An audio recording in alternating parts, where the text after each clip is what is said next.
Selamat datang kembali di channel kebanggaan kita Merdeka Belajar. Pembahasan kita dalam video ini masih terkait tema besar yaitu implementasi kurikulum Merdeka, lebih khusus pembelajaran dan asesmen. Untuk video bagian satu ini, kita fokus pada 5 prinsip pembelajaran beserta contoh pelaksanaan yang wajib diketahui oleh pendidik. Pembelajaran dan asesmen merupakan satu kesatuan yang sebaiknya tidak dipisahkan.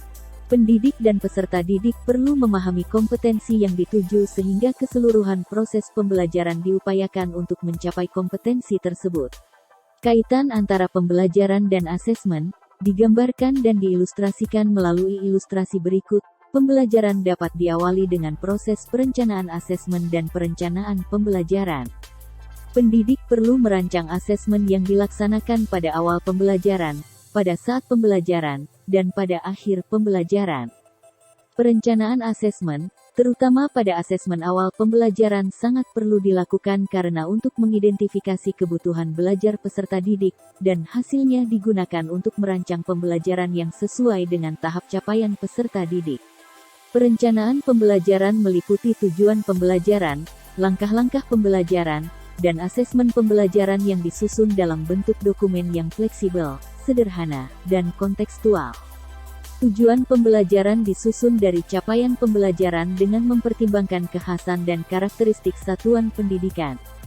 Pendidik juga harus memastikan tujuan pembelajaran sudah sesuai dengan tahapan dan kebutuhan peserta didik. Proses selanjutnya adalah pelaksanaan pembelajaran yang dirancang untuk memberi pengalaman belajar yang berkualitas, interaktif, dan kontekstual.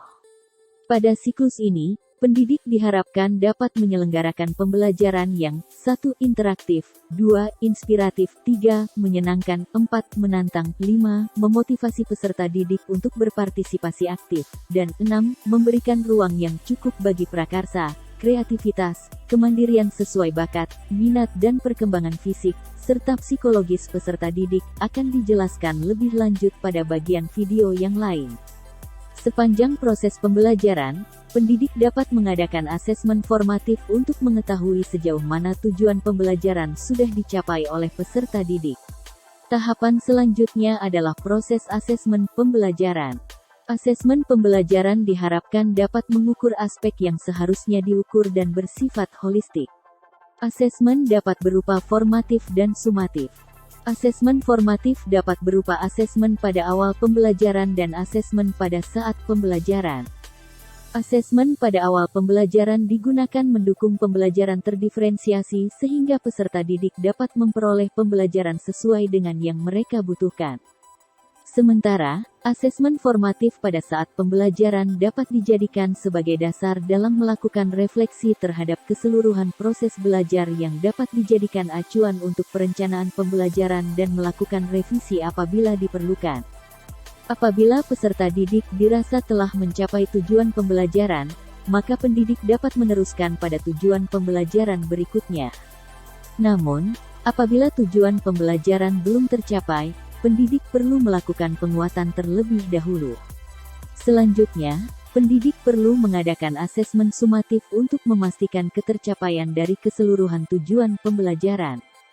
Ketiga tahapan ini akan terus berlangsung dalam bentuk siklus. Setelah prosesnya, pendidik dapat melakukan refleksi, baik dilakukan secara pribadi maupun dengan bantuan kolega pendidik, kepala satuan pendidikan, atau pengawas sekolah. Oleh karena itu, proses pembelajaran dan asesmen merupakan satu kesatuan yang bermuara untuk membantu keberhasilan peserta didik di dalam kelas. Pemerintah tidak mengatur pembelajaran dan asesmen secara detail dan teknis. Namun demikian, untuk memastikan proses pembelajaran dan asesmen berjalan dengan baik, pemerintah menetapkan prinsip pembelajaran dan asesmen.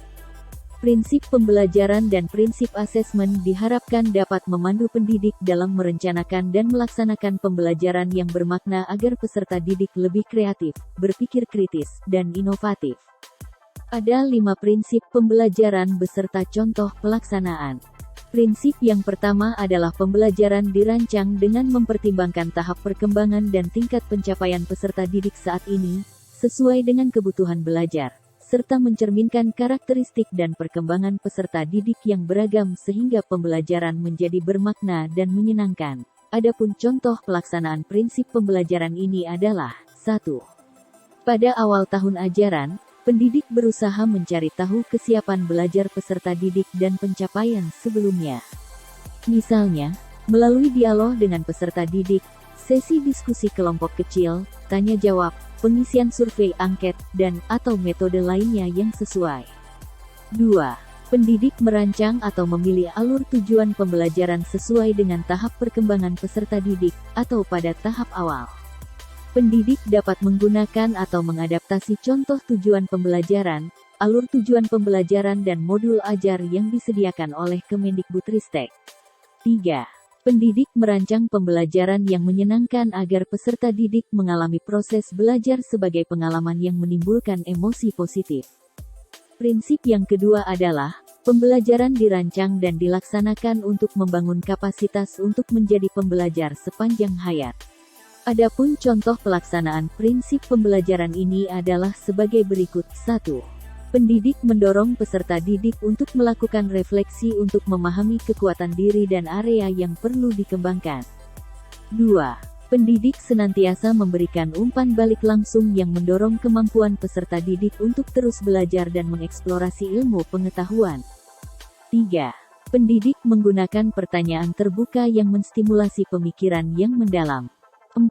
Pendidik memotivasi peserta didik untuk berpartisipasi aktif agar terbangun sikap pembelajar mandiri.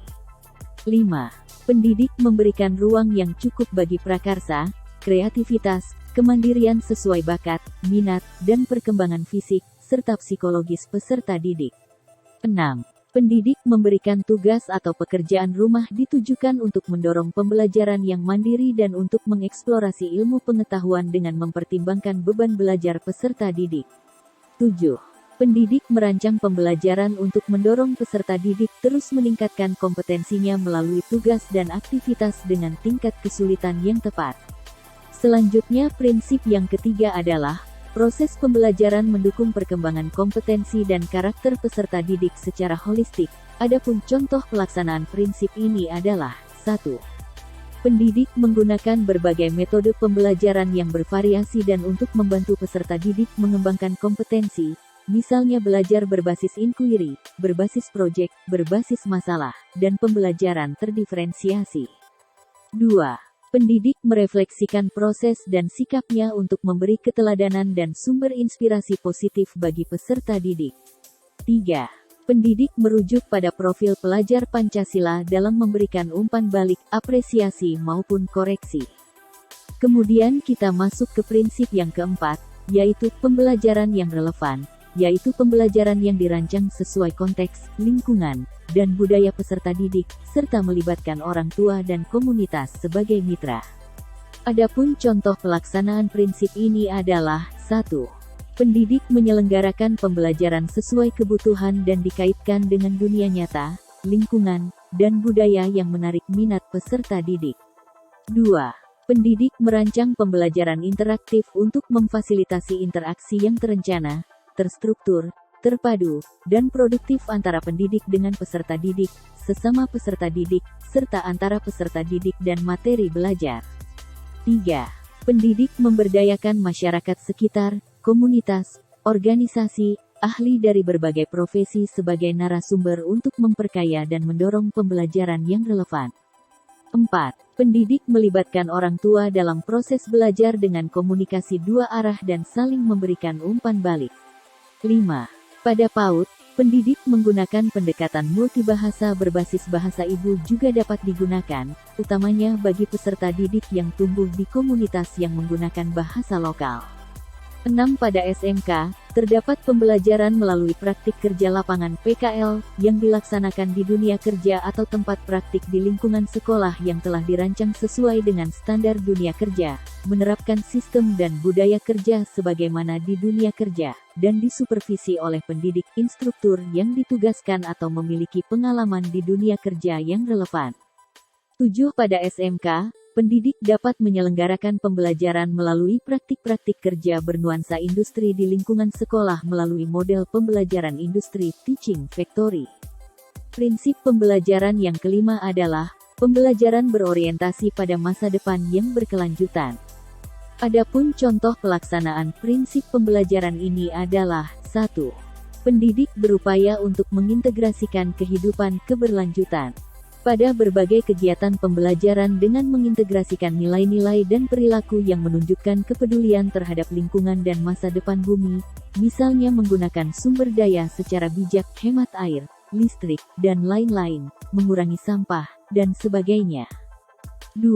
Pendidik memotivasi peserta didik untuk menyadari bahwa masa depan adalah milik mereka dan mereka perlu mengambil peran dan tanggung jawab untuk masa depan mereka. 3.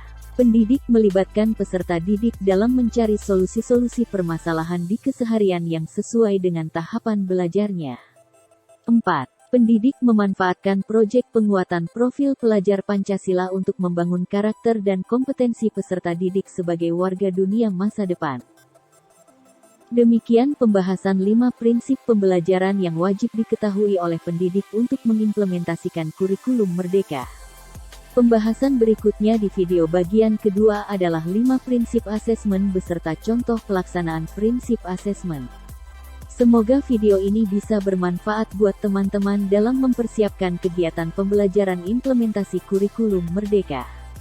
Mohon dukung terus channel ini agar terus berkembang agar kami lebih bersemangat membuat konten pendidikan untuk kemajuan pendidikan di Indonesia. Terima kasih.